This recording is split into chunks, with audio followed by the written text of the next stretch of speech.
નમસ્કાર મિત્રો, આજનો ટોપિક છે મિત્રો કે શિયાળાની ઋતુની અંદર ઘણા બધા લોકોને નસકોરા બોલે છે. અમુક લોકોને બારે માસ બોલે છે, પણ અમુક લોકો એવા હોય છે કે જેમને શિયાળાની ઋતુ શરૂ થાય ત્યારે નસકોરા બોલે છે, એટલે કે ખરાટે બોલે છે. તો ઘણા લોકોને આ રીતે ખૂબ નસકોરા બોલતા હોય છે. તો નસકોરા કેમ બોલે છે, કયા કયા કારણોના લીધે નસકોરા બોલી શકે છે, અને નસકોરા બોલે તો એના માટે કયા કયા ઉપાય કરી શકાય, એ આજે આપણે આ વિડીયોની અંદર ચર્ચા કરીએ અને સમજવાનો પ્રયત્ન કરીએ. તો સૌથી પહેલાં જોઈએ તો નસકોરા કયા કયા કારણોથી બોલી શકે છે. નંબર 1, જે લોકો ધૂમ્રપાન વધુ કરે છે, એટલે કે બીડી કે બિસ્ટોલ પીવે છે, એવા લોકોને નસકોરા બોલી શકે છે.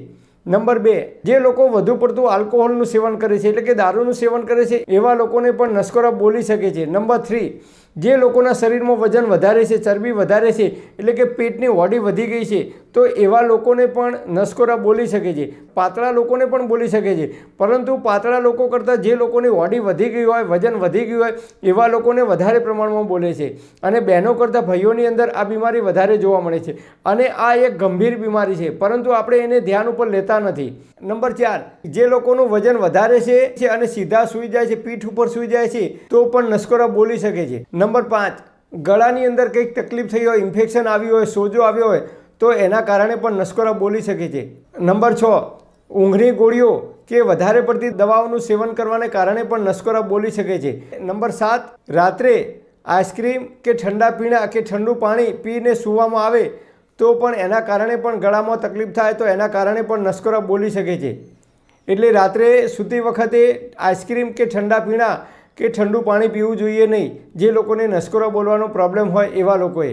નંબર 8, રાત્રે તીખા તળેલા પદાર્થોનું વધારે પ્રમાણમાં જો સેવન કરવામાં આવે તો એના કારણે પણ નસકોરા બોલી શકે છે. નંબર 10, નાકમાં કોઈ કચરો ભરાઈ ગયો હોય ગમે તે કારણસર, તો એના કારણે પણ નસકોરા બોલી શકે છે. હવે જોઈએ નસકોરા કેમ બોલે છે.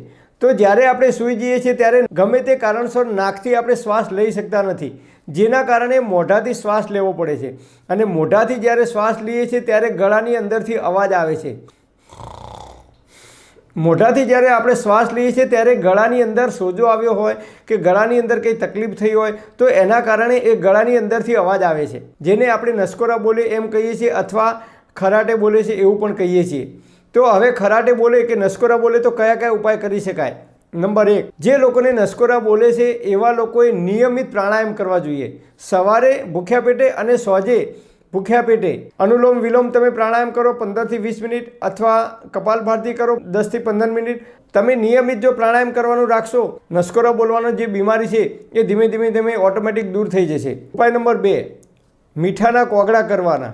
જે લોકોને નિયમિત નસકોરા બોલે છે એવા લોકોએ દરરોજ 1 ગ્લાસ ઉંફાળું પાણી લેવાનું, એની અંદર ચપટી સિંધવ મીઠું નાખી, અથવા સફેદ મીઠું હોય તો સફેદ મીઠું નાખી અને કોગળા કરવાના.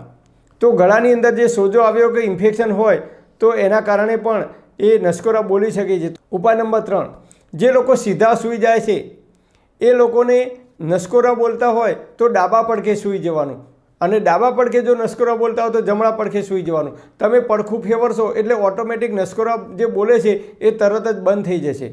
નંબર 4, 1 ગ્લાસ ઉંફાળું પાણી લેવાનું, એની અંદર ચોથા ભાગની ચમચી હળદર નાખી અને હલાવી અને એ પાણી ધીમે ધીમે પી જવાનું.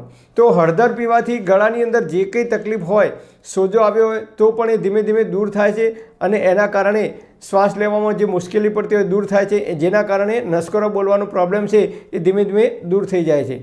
અથવા ચપટી હળદર લઈ અને સીધી મોઢામાં મૂકી દેવાની, એટલે કે છેક ગળાના ભાગ સુધી આવે એ રીતે મૂકી દેવાની. હળદર ગળાની અંદર જવાથી જે કંઈ ઇન્ફેક્શન હોય કે જે કંઈ તકલીફ હોય ગળાની અંદર, એ તકલીફ હળદરના કારણે ધીમે ધીમે દૂર થાય છે. ઉપાય નંબર 5, 1 ચમચી દેશી ઓરિજિનલ મધ લેવાનું, એની અંદર ચોથા ભાગની ચમચી હળદર નાખી બંનેનું મિશ્રણ કરી ધીમે ધીમે ચાટી જવાનું, અને પછી ઉપર અડધો ગ્લાસ ઉંફાળું પાણી ધીમે ધીમે પી જવાનું. નંબર 6, નીલગીરીનું તેલ લેવાનું, જે મેડિકલ સ્ટોર ઉપરથી તમને મળી રહેશે.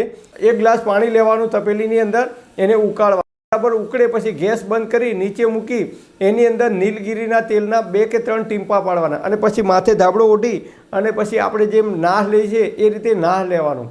રાત્રે સૂતી વખતે દેશી ગાયનું ઓરિજિનલ શુદ્ધ ઘી હોય ઘરે બનાવેલું, તો એ ઘીના એક ટીમ્પા નાકની અંદર નાખી દેવાના અથવા આંગળીથી ઘી લઈ અને પછી આ રીતે નાકની અંદર ઘી લગાવી દેવાનું.